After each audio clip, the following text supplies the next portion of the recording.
Pela palavra do Santo Evangelho. Minha carinhosa saudação a você que está nos acompanhando pela TV Web São Judas.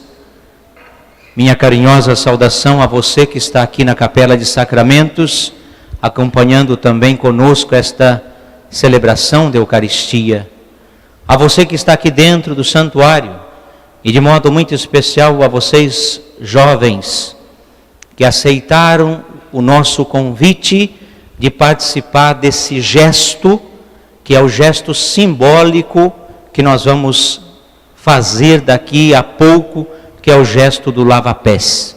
Então, obrigado desde já por vocês terem aceito estar aqui conosco e representar também tantos e tantos jovens da nossa comunidade e tantos jovens espalhados aí pelo Brasil e pelo mundo.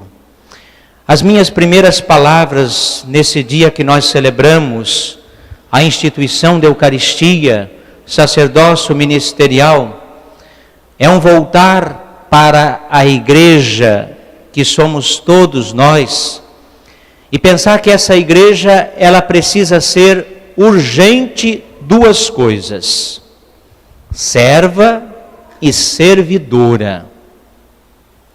Primeiro, tomar consciência de que nós não estamos falando do Papa e do Bispo e dos padres, mas estamos falando de toda a igreja, ou seja, todos os cristãos batizados, todos aqueles que congregam reunidos em torno da mesa da palavra e da Eucaristia, precisa ser serva e precisa ser servidora.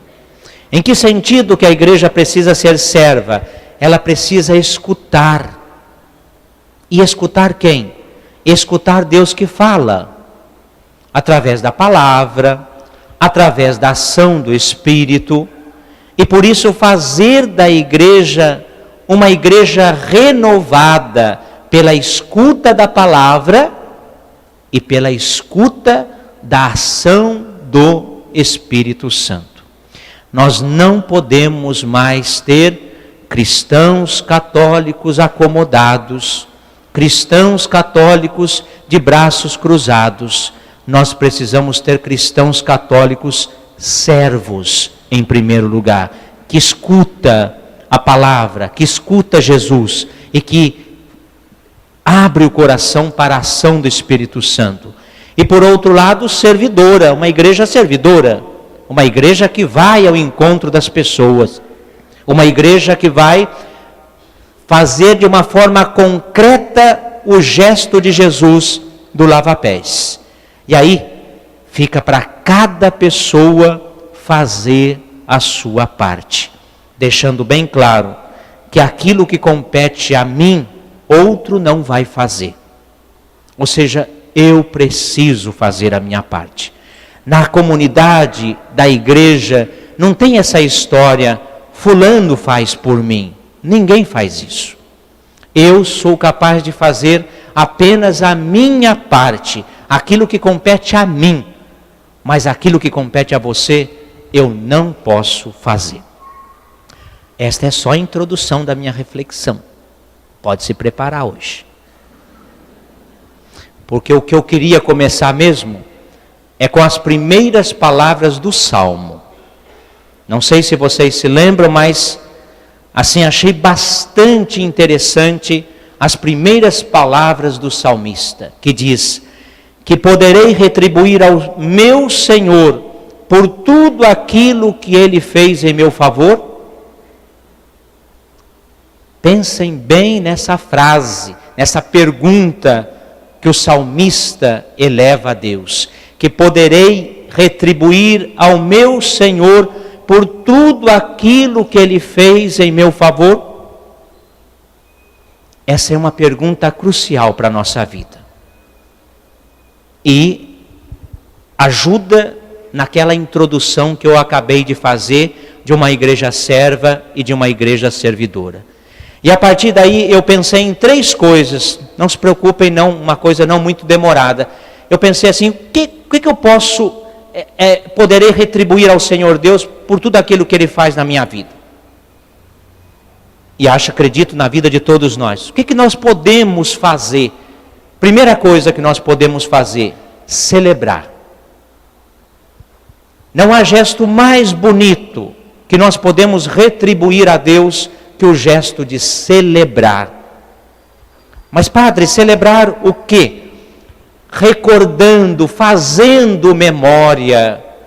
O fato de nós estarmos aqui reunidos, lembrando o que foi descrito na primeira leitura, a Páscoa, aquela passagem de Deus na vida dos judeus, a instituição da Eucaristia, o lava-pés, tudo isso é celebrar, é recordar, e é recordar com agradecimento.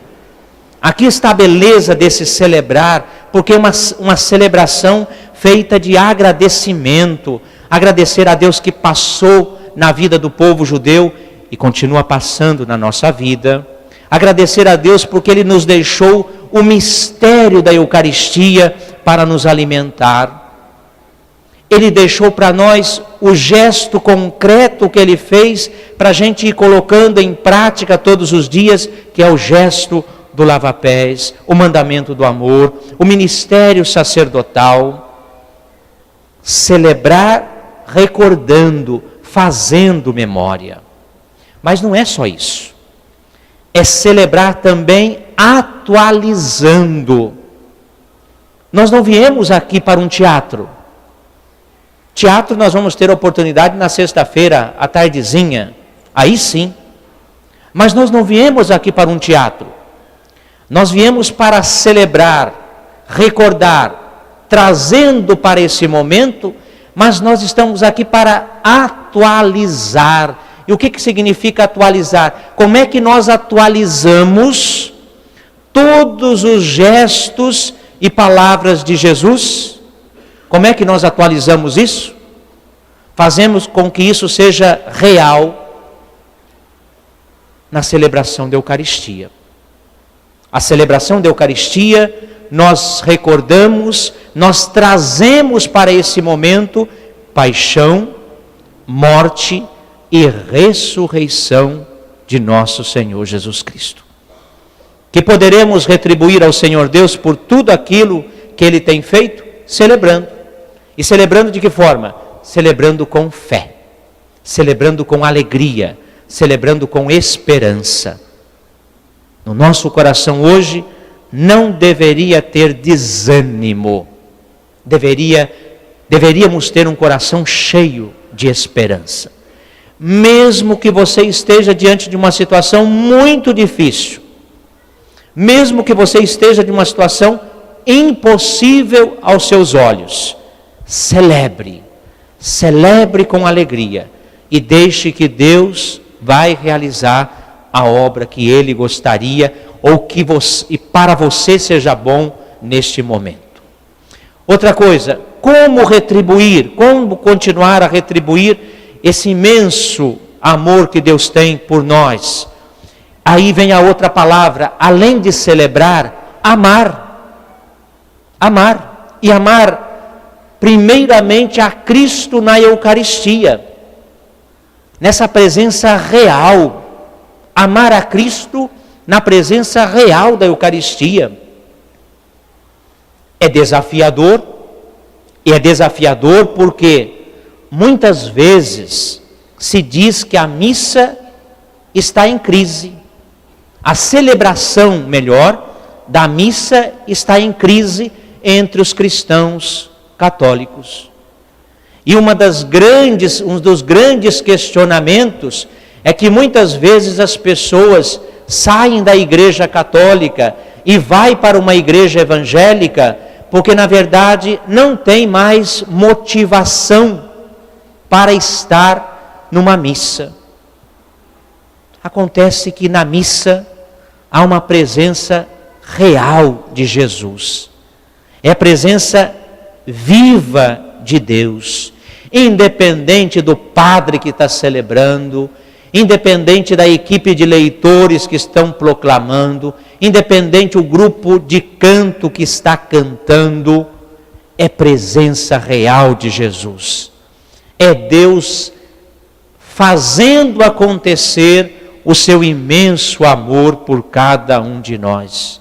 E por isso, amar Cristo na Eucaristia é amar também a celebração da Eucaristia. E fazer com que as nossas missas tenham qualidade para mim. Em que sentido? Se prepare para a missa. Chegue um pouquinho antes. Faça um momento de oração diante do Santíssimo Sacramento. Peça ao Espírito Santo que te ajude a rezar a Santíssima Eucaristia. Peça ao Espírito Santo que você tenha o seu encontro pessoal com Jesus na Eucaristia. Que poderei retribuir ao Senhor Deus por tudo aquilo que Ele me fez, amando a Cristo na Eucaristia, mas amando também a Cristo no irmão. Não só ficar nessa dimensão vertical, eu e Deus, mas olhar também para essa dimensão horizontal, eu e o irmão. E é o meu irmão limitado, como eu. É o irmão pecador, como eu. É o irmão cheio de defeitos, como eu. Mas é esse irmão que Jesus convida que eu ame, que eu lave os pés, que eu caminhe com ele, mesmo que não seja muito agradável a mim. É esse o pedido de Jesus. Como é que nós podemos retribuir ao Senhor Deus por tudo isso? É caminhando, e é caminhando com Cristo presente no irmão. E isso é tão forte. Em uma das cartas de São João, ele vai dizer assim: quem ama a Deus, que não vê, mas deixa de amar o irmão que vê, é mentiroso, é falso consigo mesmo, não tem a verdade que é Cristo. Por isso que poderei retribuir ao Senhor Deus amando Cristo na Eucaristia, amando Cristo também no irmão. E é claro, gente, trazemos conosco desafios, dificuldades, que nós precisamos vencer pela Eucaristia, porque é se alimentando da Eucaristia que eu vou conseguir amar mais o meu irmão. Muitas pessoas chegam e falam assim: padre, já faz 3, 4 domingos que eu nem comungo, estou muito chateado com o meu irmão. Você tem raiva? Não. Gente, não fique sem receber a Eucaristia porque está chateado com o irmão. Porque a Eucaristia vai te ajudar, vai te curar. Se você tem ódio, tudo bem, vai, se confessa, mas não fique sem receber a Eucaristia. Você vai poder se relacionar melhor com o teu irmão se você recebe a Santíssima Eucaristia. E uma terceira coisa, como é que nós podemos retribuir ao Senhor Deus por tudo aquilo que Ele nos faz? É o serviço. Primeiramente, colocando os dons a serviço. Eu já fiz essa pergunta aqui, já pedi para levantar a mão. Na verdade, todo mundo já sabe, todas as pessoas têm dons. Cada um com seus dons. Coloque a serviço. Coloque a serviço na comunidade. Coloque a serviço do irmão. Faça com que o gesto do lava-pés seja transformado por um ato concreto teu, através do serviço, através dos dons, através dos talentos e com gestos concretos. E aí uma palavra rápida sobre esta cena que aparece no Evangelho. Sempre me chamou muita atenção a atitude e o diálogo entre Pedro e Jesus. Senhor, tu não me lavarás os pés. E aí Jesus vai dizer, olha, na celebração de Domingo de Ramos, quando eu partilhava com vocês a liturgia da palavra, eu dizia que nós tínhamos um caminho a percorrer, a fazer nesta Semana Santa. E a minha motivação era que, por este caminho, deveríamos ter sempre o olhar para Cristo. Cristo que estaria à nossa frente, Cristo que está à nossa frente, e é com o olhar para Cristo que nós deveríamos caminhar nessa semana e também na nossa vida.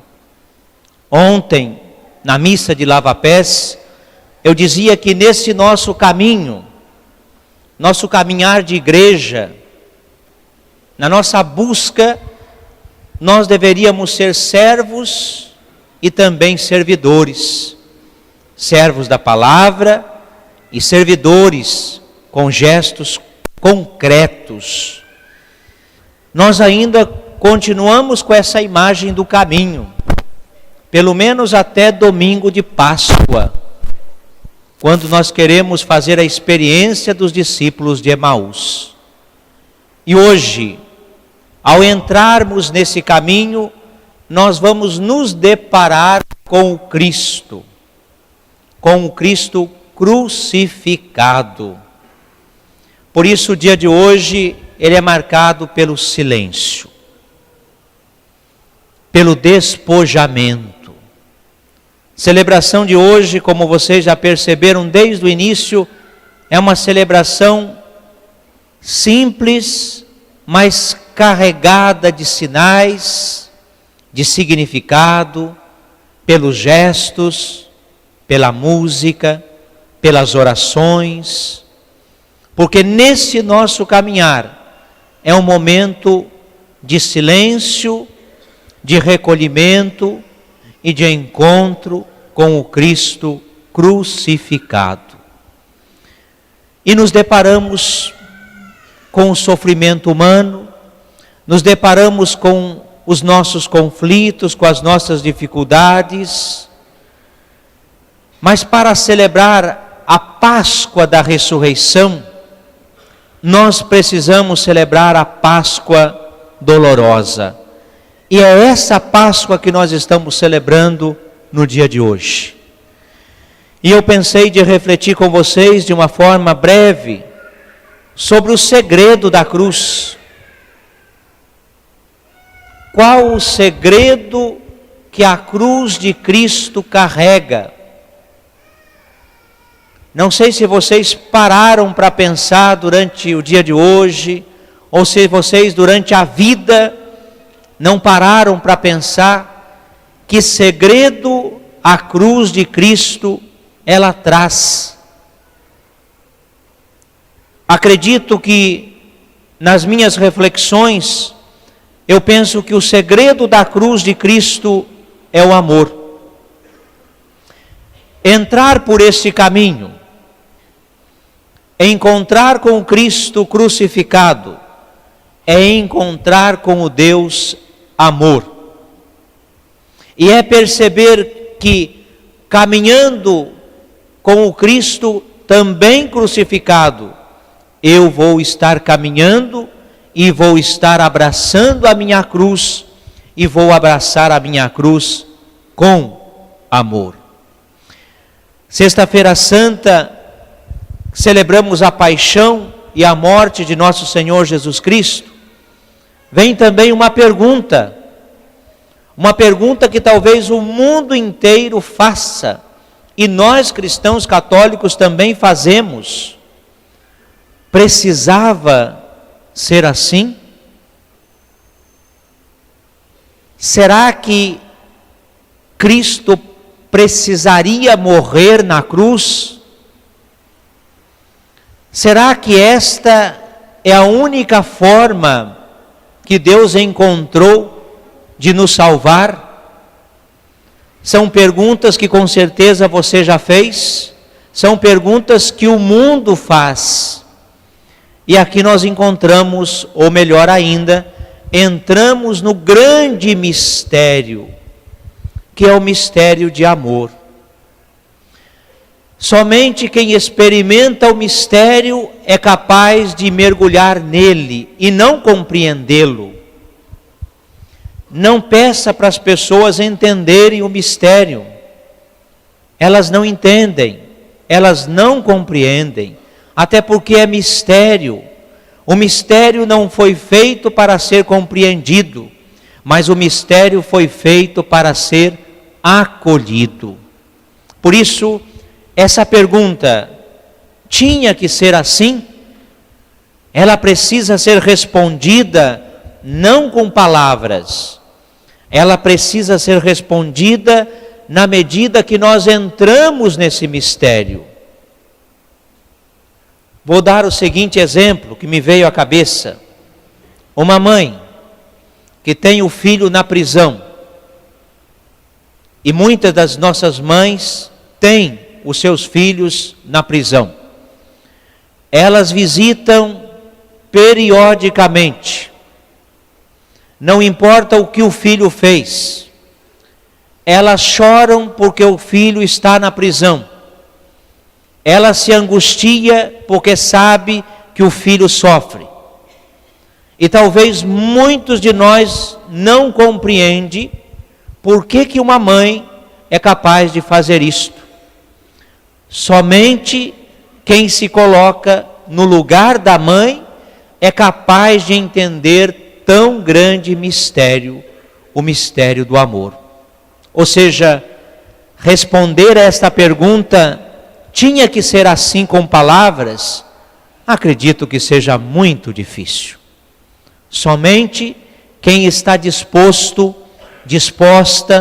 a entrar no grande mistério de Deus é capaz, não de responder, mas é capaz de começar a caminhar pelos caminhos de Deus e entender que a cruz é a manifestação do grande amor que Deus tem por cada um de nós. A paixão, morte, só tem sentido pelo amor de Deus, pelo homem e sua salvação. Ainda esta semana alguém me perguntava: padre, sou muito questionado porque eu carrego uma cruz no meu peito. E alguém dizia para mim, por que eu carregava a arma que matou? Eu não tive muito tempo para responder para a pessoa, a não ser dizer para ela que a cruz não foi e não é uma arma. A cruz é um instrumento de salvação. E rapidamente, sem poder me explicar muito, eu disse que a arma que de fato provocou a morte de Jesus foi o pecado, e não a cruz. A cruz foi apenas um instrumento de salvação, a ponto da igreja, as orações, a liturgia, de chamar a cruz de santo madeiro, ou seja, um instrumento que Deus utilizou para trazer a salvação. A cruz não é a arma, é instrumento de salvação. O nosso pecado, sim, ou o pecado, sim. Esta foi a grande arma que matou Jesus. Mas que arma é esse pecado?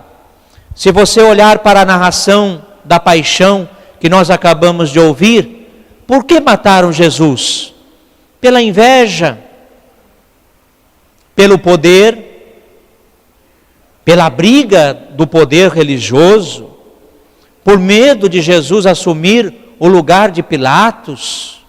Ou seja, Jesus foi morto por causa da inveja, por causa do poder, por causa da ganância, e não simplesmente a cruz foi a arma, mas o pecado sim foi a arma. Nesse nosso caminhar, seria interessante ser solidário com Jesus. E de que forma ser solidário com Jesus?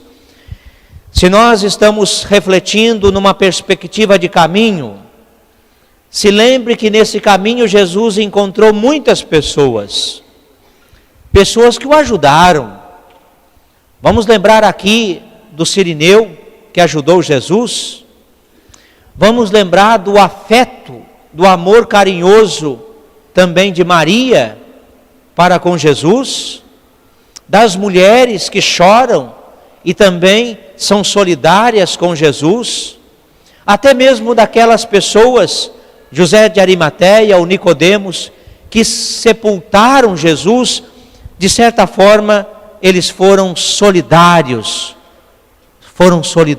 com Jesus. Nessa nossa caminhada, é possível também ser solidários. Solidários com as pessoas que sofrem. Se você sofre, mas tem pessoas que sofrem muito mais do que você. E aqui eu pensei em duas coisas interessantes para falar sobre o sofrimento. Primeiro, essa tortura física que Jesus passou. A tortura física do flagelo, de ser coroado de espinhos, de ser de fato literalmente crucificado. Essa dor física que muitas vezes as pessoas podem se deparar. Quem sabe ser solidário com as pessoas, e aqui de modo muito especial, os doentes. Ser solidário com os doentes, aqueles que sofrem fisicamente, mas também ser solidário com aqueles que sofrem psicologicamente. E aqui a lista é muito maior.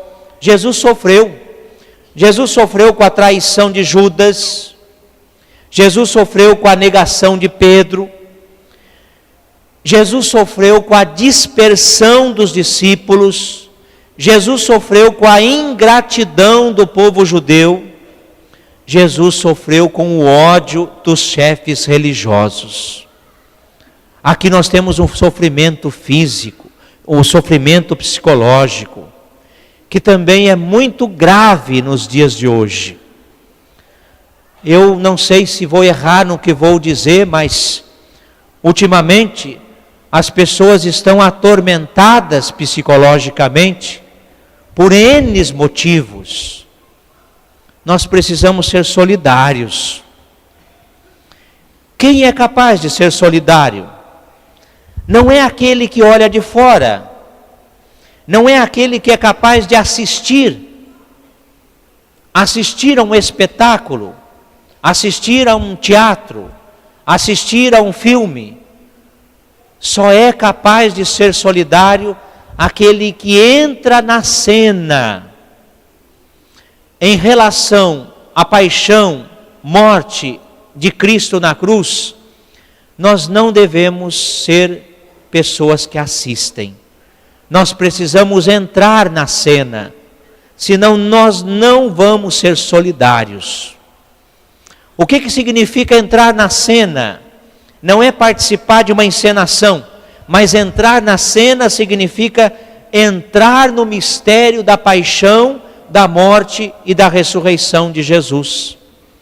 Palavra nenhuma ou de nenhum pregador é capaz de transmitir o que aconteceu com Jesus.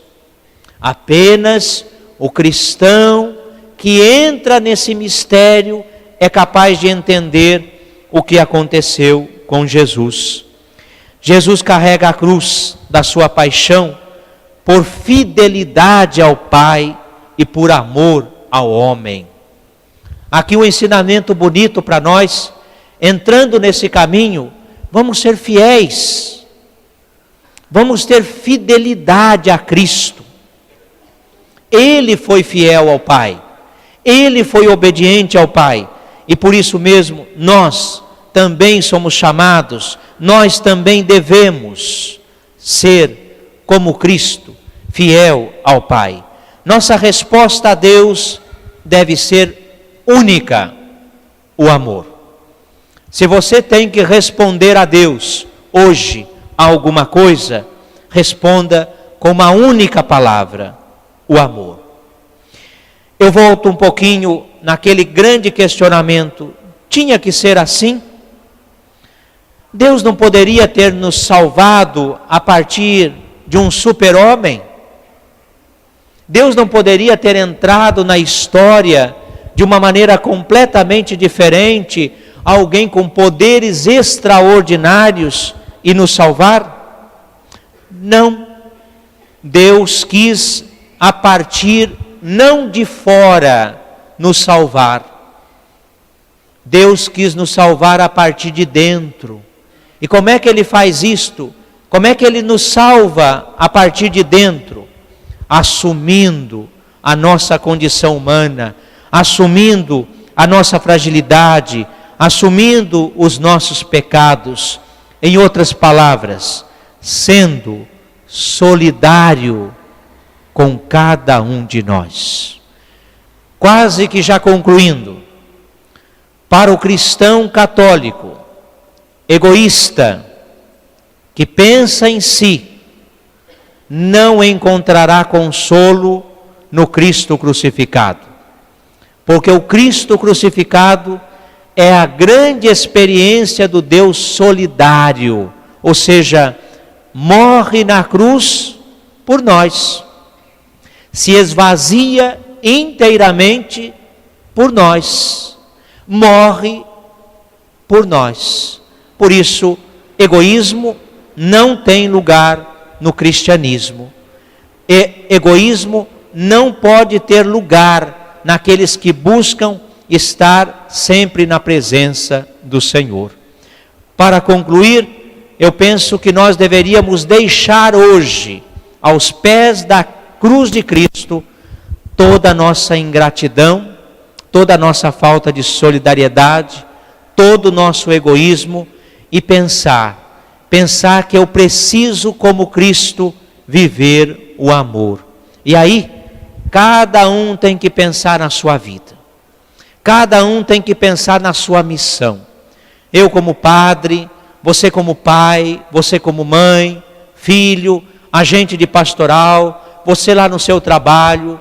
Eu preciso ser mais solidário e menos egoísta, senão eu não vou entrar no mistério da paixão, da morte e da ressurreição do Senhor. Um instantezinho de silêncio, pense na sua vida, nesse caminho. Como é que você está caminhando? Como é que você está conduzindo a sua vida? Converse um pouquinho com Jesus.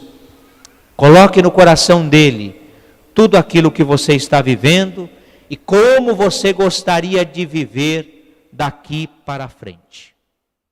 Louvado seja nosso Senhor Jesus Cristo. Agradeço ao Padre João a acolhida. Fui pregar um retiro espiritual esses dias e voltei, tem poucas horas, e fiquei então órfão, sem a celebração de nenhum lugar, e agradeço ao Padre João a acolhida. Cumprimento também e saúdo os que estão aqui ao lado, na capela do Santíssimo, acompanhando também, e é toda a equipe técnica que faz com que isso possa ser transmitido. E todas as equipes da liturgia, de música, que fazem tudo maravilhoso aqui. Eu queria partilhar com vocês essa alegria pascal. O grande convite da Páscoa é da alegria. Uma alegria que tem que contagiar as outras pessoas que encontramos no trabalho, as pessoas no estudo, para quem estuda, porque o estudo é o trabalho, então, nosso, para quem estuda. Onde quer que estejamos, de agora em diante, comunicar a alegria pascal. É interessante que eu estava pensando, ao preparar essa homilia, de ver que são 40 os dias da Quaresma. E que preparamos com o melhor que podíamos, com algum sacrifício a Deus Nosso Senhor, e chegamos finalmente na Páscoa. E agora nos espera 50 dias de tempo pascal. Saímos ganhando, né? São 50, era 40, agora 50. Né? A alegria da Páscoa é até maior desse tempo de preparação da Quaresma. Mas como comunicamos essa alegria? Porque muitas vezes nos deixamos levar pela tristeza.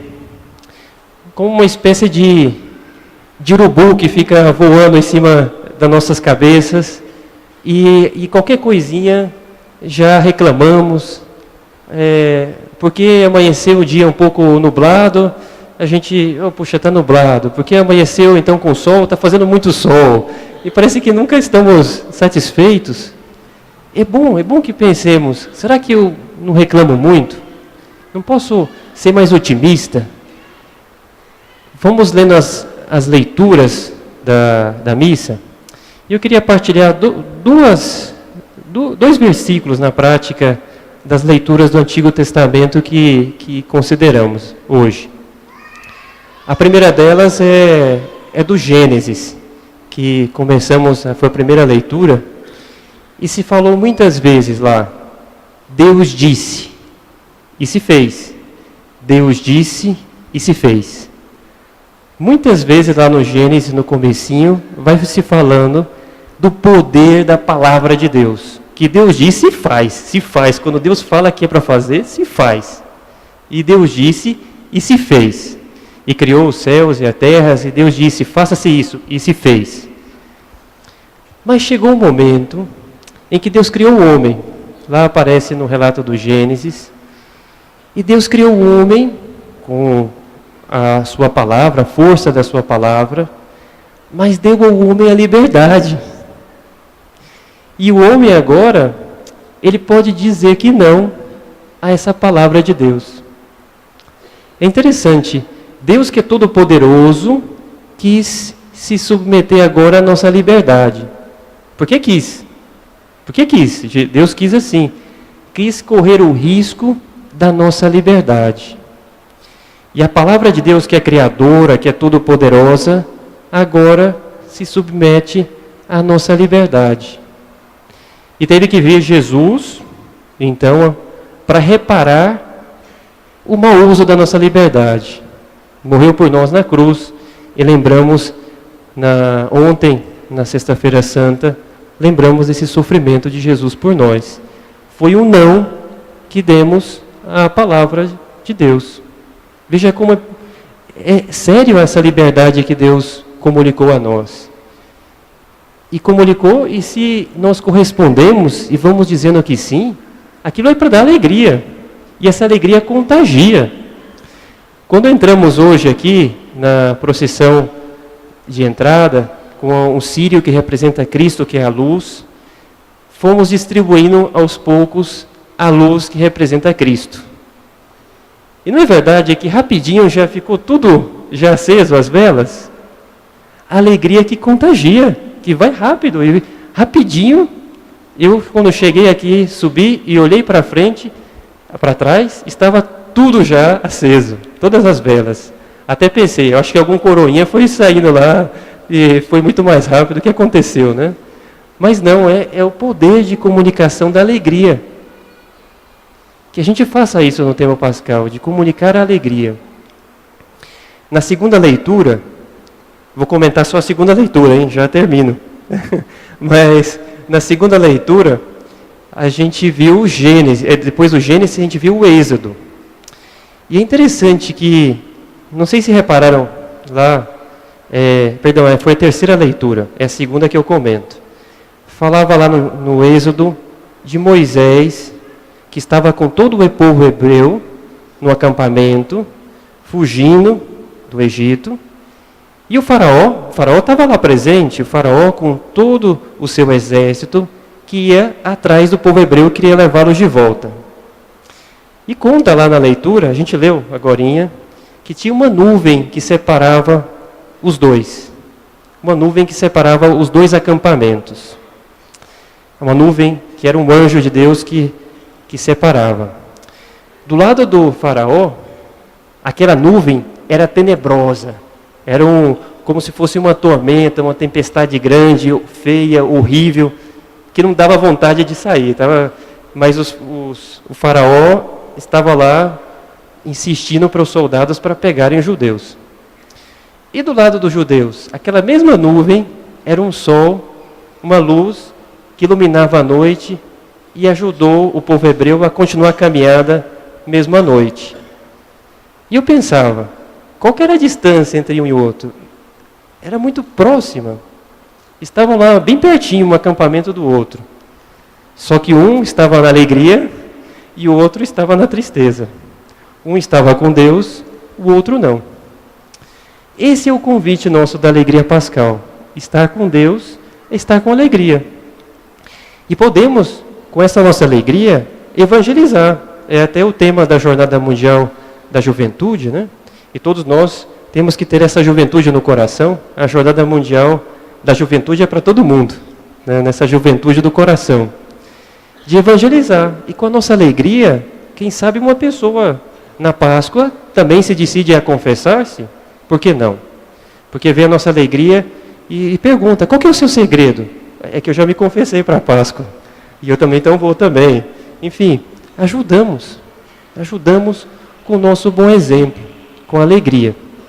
Então fica essa mensagem, né, de ver como é que transmitimos alegria para as outras pessoas.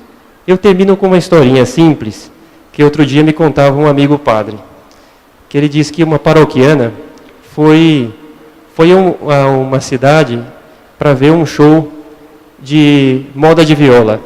Gosta muito de moda de viola, a paroquiana lá. E o padre então me contou que essa paroquiana foi lá e se hospedou no melhor hotel que tinha lá na cidade, onde tinha esse show lá de moda de viola. E aí na primeira noite que dormiu nesse hotel, escutou um barulho de viola no quarto vizinho e ficou chateado, não conseguiu dormir. Aí foi lá na portaria do hotel reclamar. Puxa, não me deixam dormir, esse vizinho aí não sei quem é, que está me atrapalhando. Pede para ele calar a boca, eu não consigo dormir.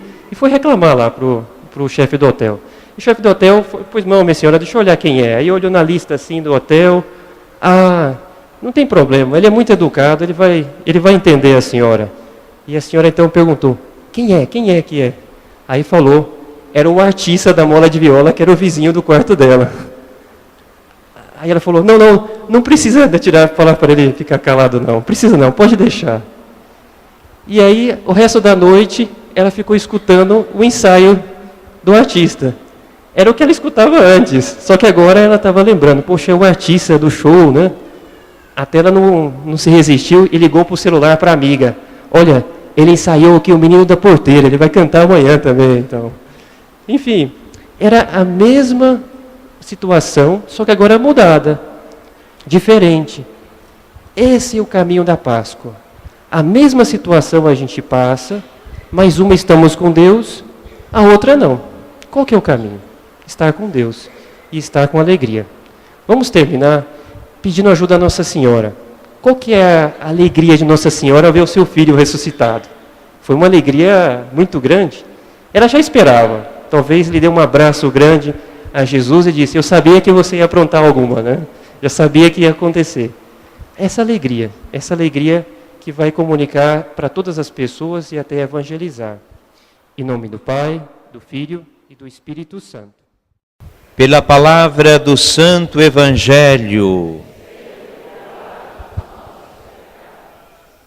Depois da belíssima celebração de ontem, que nós celebrávamos a Vigília Pascal, nós nos reunimos nesta manhã de domingo para celebrar a ressurreição do Senhor.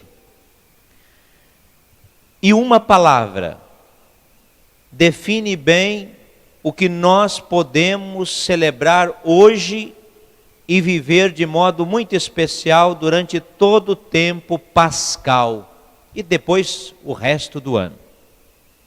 Testemunhar. Essa palavra aparece muito forte em todas as leituras de formas diferentes. Testemunhar. Nós somos convidados, nós somos chamados a testemunhar a ressurreição de Jesus. De uma forma breve, pensei de falar nesse testemunho a partir de 4 pontos centrais que aparecem na liturgia de hoje. Primeiro, testemunhar professando. E aí nós temos o exemplo de Pedro, na primeira leitura, que testemunha para nós quem é Jesus. Depois de tantas dúvidas dos judeus, depois de tantas dificuldades sobre a identidade de Jesus, Pedro define: Jesus é Deus.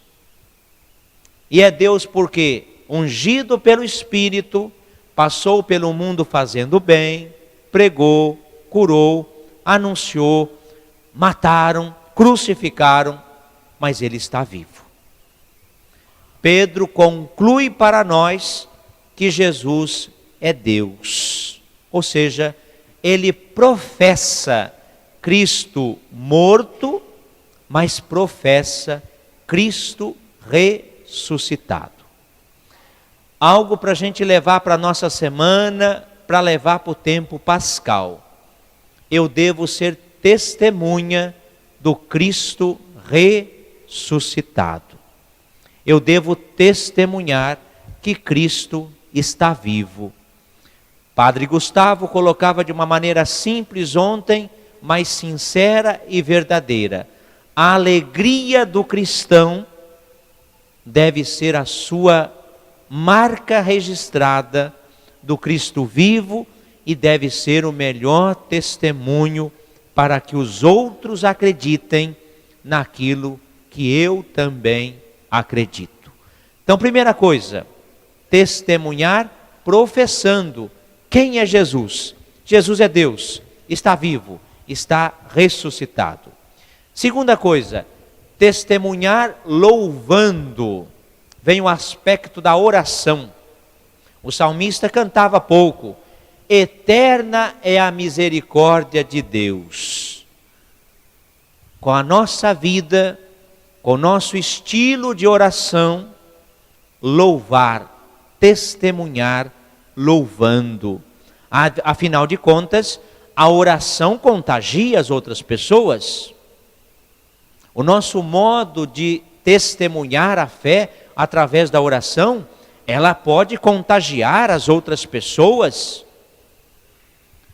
Me chama a atenção algumas pessoas na celebração, eu nunca falo dos adultos porque não é bom, mas da criança, por exemplo, que desde pequenininho manifesta a sua fé de uma forma extraordinária, com gestos que muitas vezes nós não fazemos, e de repente vem uma criança e faz aquele gesto simples, mas que expressa o seu louvor.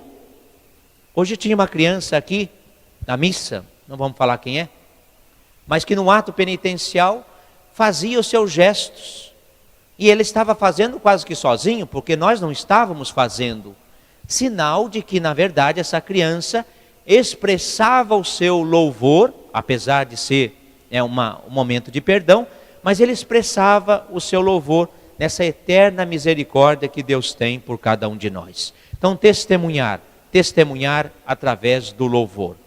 Terceira coisa, testemunhar exortando. E aí entra São Paulo na segunda leitura, quando no primeiro versículo ele vai dizer: esforçai-vos para buscar as coisas do alto. Sabe aquele esforço quaresmal, aquele esforço da Semana Santa? Agora ele precisa dar continuidade, através desse testemunho de exortação. A exortação não é só aqueles que falam, mas aqueles que expressam com a própria vida também, se esforçando por buscar as coisas do alto, por buscar sempre estar na presença do Senhor, renovando sempre aquela confissão que você fez, aquele desejo da Quaresma e da Semana Santa de estar na presença de Deus, de rezar mais, de ir mais à missa, ou seja, esta grande exortação, não só com palavras, mas também com a própria vida, que acaba depois se transformando em testemunho. E a quarta e última coisa, testemunhar amando. Quem que expressa o testemunho pelo amor? É o evangelho de hoje. Maria Madalena, Pedro e João. Não sei se vocês perceberam, o evangelho de hoje, ele é apresentado num grande movimento. Diz que Maria Madalena foi de madrugada ao túmulo. Depois, ela não viu nada. Resolveu ir ao encontro de Pedro e João. Os dois saíram correndo, foram ao túmulo. O evangelho de hoje, ele apresenta para nós esse grande movimento da vida. Essa grande busca do movimento pela vida. Essas pessoas, elas só foram correndo ao túmulo para ver o que tinha acontecido, porque elas amavam Jesus Cristo. Maria Madalena, Pedro e o discípulo amado, eles amavam verdadeiramente a Cristo. E por isso eles saem correndo para ver, testemunhar, acreditar e poder depois voltar para contar para os outros o que tinha acontecido. Eles não tiveram preguiça, eles não tiveram comodismo, eles não deram desculpas, mas eles foram correndo ao encontro de Jesus. Eles trazem para nós um exemplo muito bonito. Como é que eu posso testemunhar amando? Primeiro, essa força, essa coragem de ir sempre ao encontro do Cristo ressuscitado. Ir com alegria, ir com esperança. Depois, voltar para as casas, para as nossas casas, testemunhar dentro das nossas casas, no trabalho, que Cristo está vivo e Cristo está ressuscitado. A marca registrada do tempo pascal é alegria, mas não é uma alegria boba, não é uma alegria qualquer, é a alegria que somente Cristo pode oferecer. Por isso, a alegria do Senhor seja a vossa força, ou seja, a alegria do Cristo ressuscitado seja a marca da sua vida e seja também a sua força.